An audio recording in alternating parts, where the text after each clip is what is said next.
Good morning, students of class 6. And today I'm going to teach in SST History Chapter 2, the earliest society. In this chapter, we are going to read many main features of the life led by prehistoric man, three divisions of the Stone Age, tool used in the Stone Age, and Acheulean culture in the Deccan. And the first point is evolution from ape man to modern man.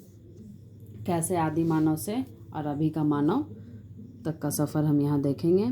It was around 1.5 million years ago that man appeared on earth for the first time.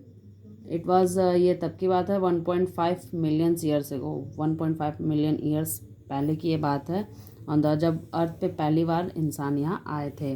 The study of fossils indicate that they were ape man. जब fossils वगैरह का study किया था तो उसे पता चलता है एप मैन के बारे में. These human beings which resemble apes and monkeys are called anthropoids. उसे एंथ्रोपॉइड्स कहते थे. मीन्स इंसान जो जानवरों की तरह दिखता हो. जानवरों मीन्स मंकी की तरह वो दिखता था. Anthropoids took many years to evolve into modern man. The most striking features of the ape man were, first point is he could not walk straight. वो सीधा चल नहीं सकते थे. He had a lot of hair all over his body. उनके पूरे शरीर पे बहुत बाल होते थे. And he could not hold things properly. और वो किसी भी चीज़ को बहुत properly तरीके से वो पकड़ नहीं सकते थे. He gradually learned to stand up but still walk with a shifting gait. वो properly walk भी नहीं कर सकते थे ना सीधा खड़े हो सकते थे. And with time his brain become bigger while his jaws shrank considerably by. उस समय उनका जो ब्रेन था बहुत ही बड़ा होता था एंड जो जा होता है जबड़ा वो भी बहुत निकला हुआ होता था. Eventually he began to resemble modern man who are called Homo sapiens. During this evolution, man underwent many physical and social changes. His lifestyle changes according to his environment. उसके बाद इंसानों में बहुत सारे चेंजेस आए टाइम टू टाइम मॉडर्न में और अभी जो हम देख रहे हैं अभी का इंसान. एंड यहाँ आपको फिगर में भी मेंशन किया हुआ है. पहले इस तरह का दिखते थे एंड अभी यहाँ तक ग्रो करते हुए यहाँ तक पहुँचे हैं. The stone as. When man stopped living on trees, he needed food to feed himself. जब लोग जब पेड़ों वगैरह पे रहते थे.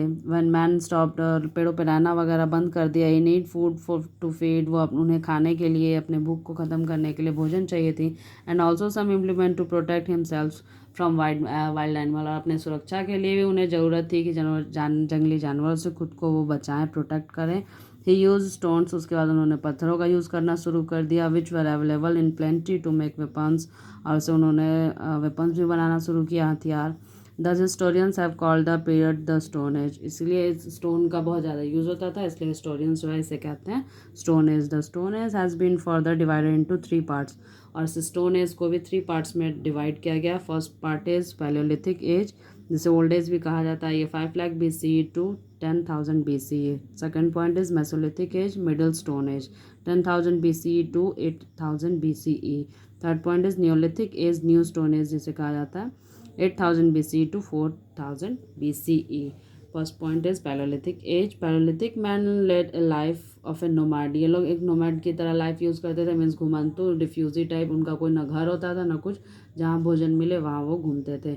He move from one place to another in search of food. वो यहाँ वहाँ घूमते थे खाने की खोज में. Hence he is known as the hunter gathers. इसलिए इन्हें हंटर एंड गैदर्स भी कहते थे. मीन्स ये जानवरों का शिकार करते थे और उन्हें खाते थे पेड़ पौधों से जो भी इन्हें मिलता था. He hunted wild animals and gather wild fruits roots nuts seeds and leaves for food. He lives in caves. और वो जंगलों में गुफाओं में रहते थे. ऑन ट्रीज पेड़ों पर भी रहते थे. In the hollows of trees to protect himself from wild animals cold and rain. और उसी में पत्ते के पीछे ये छुप के रहते थे चाहे वो ठंडी से बचना हो जंगली जानवरों से बचना हो. He also use to hide use the hide of animal on the bark of tree as cloth. इससे वो बार्क ट्रीज जो थे उसके पत्ते से छिपते थे अपने आप को. To shield himself from the heat cold and wind. जंगली जानवरों से भी खुद को छिपाते थे. Tools. Initially, the tools were very crude and looked more like pebbles They were typically made of flint, a stone that chip easily. वैसे stone जो जिससे chip easily हो जाए. Some of these tools have been found near river beds in Punjab and Kashmir Valley in India. यहाँ photo में आप देख सकते हैं सम पैलोलिथिक टूल्स यहाँ पे दिए हुए हैं. पत्थर के नुकीला जो होता था उसका ये लोग यूज़ करते थे वेपन्स के रूप में, हथियार के रूप में. The tools of the palaeolithic age can be classified into 3 categories. First is hand tools, जो हाथ में पकड़ने में आए. These were pear shape tools used to cutting or smashing things. They usually had sharp edges on all sides. ये होता था आपका पियर शेप के, पियर जो होता है फल फ्रूट्स उसके शेप में ये होता था और ये चारों तरफ से नुकीला, इसके साइड्स जो थे वो नुकीले होते थे. Core tools, these were made by chipping and shaping large stones. और इसका यूज़ होता था चिपिंग में काटने वगैरह में यूज़ होता था और किसी भी स्टोन्स को शेप देने में ये लोग इसका यूज़ करते थे. Had sharp edge and were used to cut trees and dig the ground. और इसका यूज़ ये लोग करते थे पेड़ों वगैरह को काटने में एंड गड्ढा वगैरह खोदना रहता था उसमें भी यूज़ करते थे. Example of this tools include hand axe and hammers. हथौड़े की तरह भी इसका एग्जाम्पल में हथौड़ा वगैरह उस तरह का ये लोग हथियार बनाते थे एंड यूज़ करते थे. Flint tools, these were made from smaller stone piece, sometimes those that chipped off larger stone while making core tools. जो बड़ा टूल्स होता था, स्टोन्स होता था, उसका ये लोग बनाते थे, कोर टूल्स बनाते थे. एंड इसका यूज़ करते थे ये लोग. दे was sharpened and used as chopper and knives. इसका यूज़ ये लोग नाइफ की तरह करते थे, चाकू के थे. They were used to chop meat and cut through animal skins. इसका यूज़ ये लोग मीट वगैरह काटने में, एनिमल्स के स्किन को काटने में करते थे.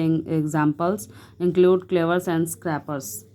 Letter man learn to make more polished and pointed tools. बाद में ये लोग और अच्छा हथियार वगैरह वेपन्स बनाना सीख गए जो और भी धारदार हो, पॉइंटेड हो, such as spears which helped him further in hunting wild animal. ऐसे इन लोगों को और भी ज़्यादा मदद मिलती थी जंगली जानवरों का शिकार करने में.